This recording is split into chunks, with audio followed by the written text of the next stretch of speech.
Hey guys, Brian delivered you the goods here. Sorry about my messy hair. It's just, I gotta take a shower sometime today, and I was doing outside stuff, like sweeping my grass and everything, so it's been a little busy somewhat of today, but I wanted to return to you for this movie review for Back to Black, the Amy Winehouse biography movie that I wanted to check out for myself to see what I was going to think of this 2024 film. And this is a movie they made 13 years after her passing, due to alcohol poisoning, which is pretty sad. May she rest in peace, because she was a talent for sure. She was very talented as an artist. But overall, let's dive right into this movie review, and I'll let you know my thoughts on it. So, with this film, it tells the backstory of how she got famous, how her album Frank made it at number 13, but her second and final studio album, Back to Black, made it as the number one because there were a lot more hits on that record. I have not really listened to all her music, but from what I've heard Rehab, I've heard Back to Black, I've heard some of the other songs from the Frank album, some of them, but mostly the ones from Back to Black because I actually did start listening to her in '07 when I was like 13 or I think it was 13 is when I started listening to her. So I was a teenager then.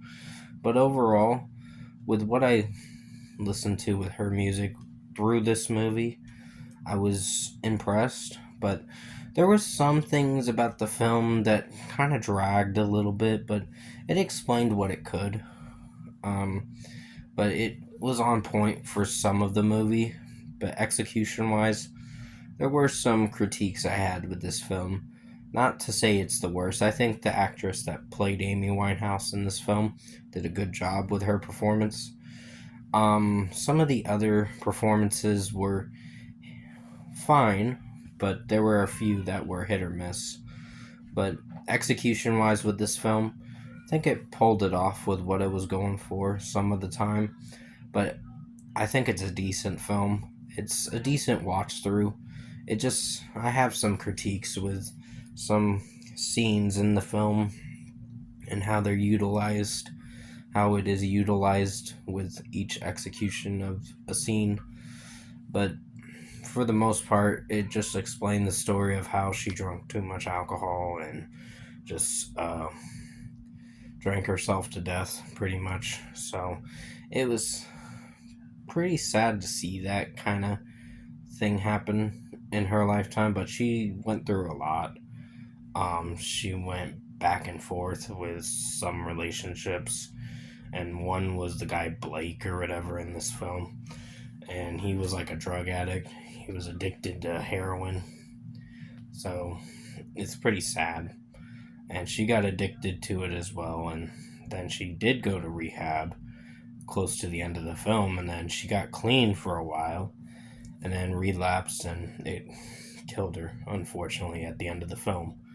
You kind of see the writing at the close to the credit scene where it says she died on July 23rd, 2011, due to alcohol poisoning, which still, may she rest in peace. She was very talented of an artist. And if I were to give this movie its deserved score, I'm going to give it a 7 out of 10. Decent film. Um, it tried to explain what it could with this film. Um, and there were some moments that were pretty on point with the storyline, but execution, it performed decently. Um, Not one of the worst films, but not one of my favorites. But an interesting biography movie to get through some of this year.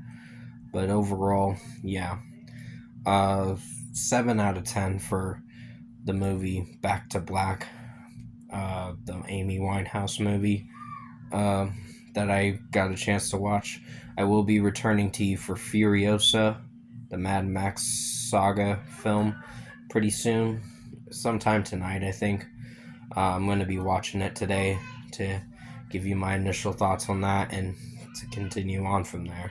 So I'm almost to the June releases, but it's going to be another week or so till I get to it.